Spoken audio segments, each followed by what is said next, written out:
Hello and welcome to Priestley Laboratory. We have prepared this short video to explain how you'll be working in the laboratory under our COVID procedures. The first thing to point out is that we have redesigned the module and the lab to help keep everybody as safe as possible by having you work within a defined bubble. These bubbles begin even as you think about entering the building. We have split the labs into three distinct areas: Priestley East Wing, Priestley West Wing, and Porter Laboratory. It is important you know which lab you are working in. This information can be found on Minerva. You will also have been assigned a starting time, and it is important you stick to this, so please plan ahead. Once you know which lab you are in, you can follow the prescribed route to your lockers. For students working in the East Wing, this will be the Parkinson entrance. Come up the stairs next to the coffee bar.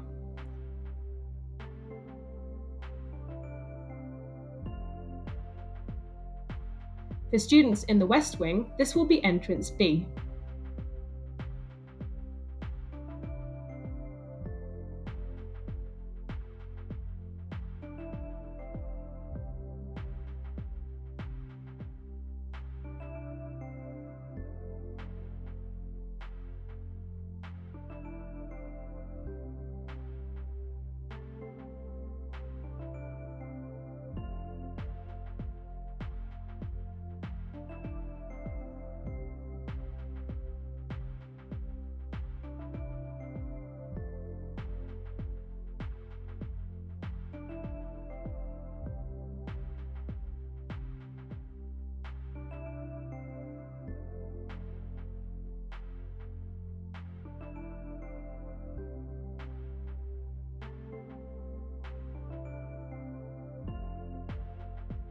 If you're working in Porter Lab, then you should come up the stairs near the loading bay.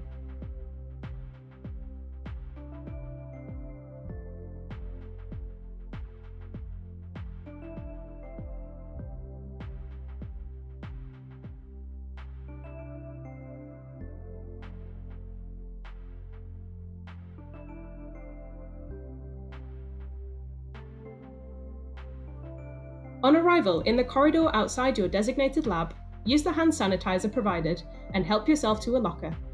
The key will be in the door, and you can keep this until you finish your time in the lab.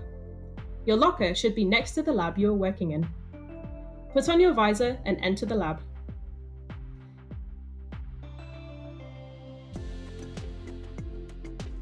Once inside the lab, go directly to your assigned fume hood.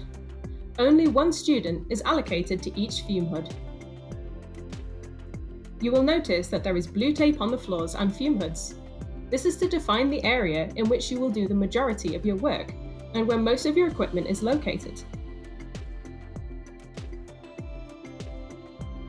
You can move beyond this area for short periods of time when necessary, but should check that no one is in the area you wish to go to beforehand. In each bay, adjacent to the large sink, there is one fume hood that has not been allocated to anyone. It is a place to store reagents that can be used by all three of the other students in the bay. Underneath this fume hood, there is also a communal solvent cabinet. Please check that the area is clear before entering the area. You should also share the large sink in each bay.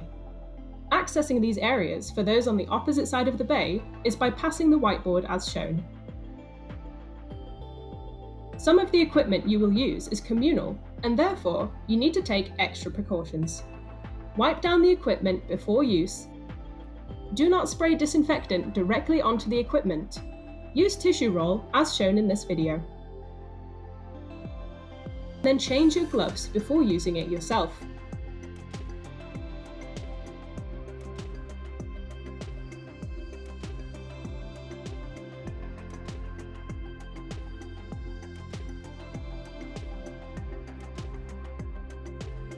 If you need help from a demonstrator, attract their attention either by raising your hand or calling for them. They will first attempt to advise from the central corridor.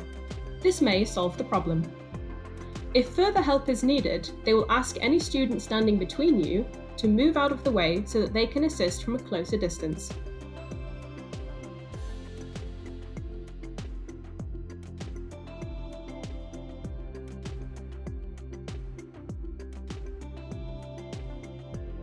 If you need to pass a sample to the demonstrator for analysis, you can do this as long as you maintain at least 1 meter distance between you and the nearest student.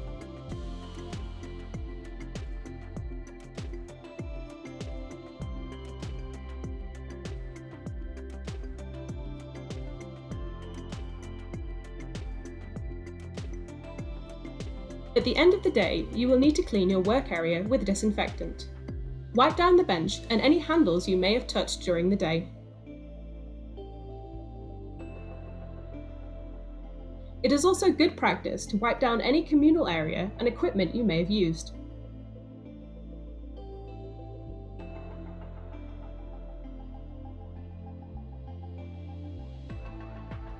When leaving the laboratory, either for a break or when you have finished working, remove your lab coat and leave it on your bench.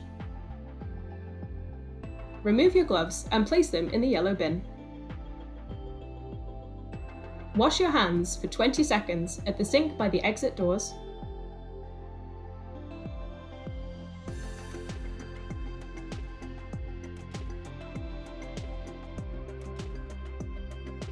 Once outside the lab, you can leave your visor in your locker and use the hand sanitizer before leaving the area.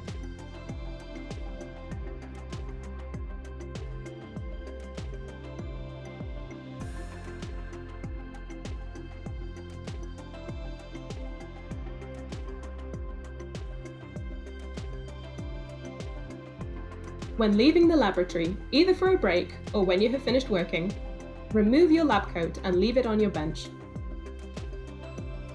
Remove your gloves and place them in the yellow bin.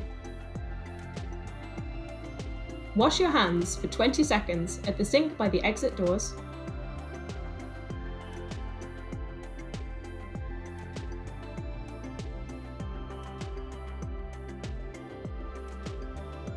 Once outside the lab, you can leave your visor in your locker and use the hand sanitizer before leaving the area.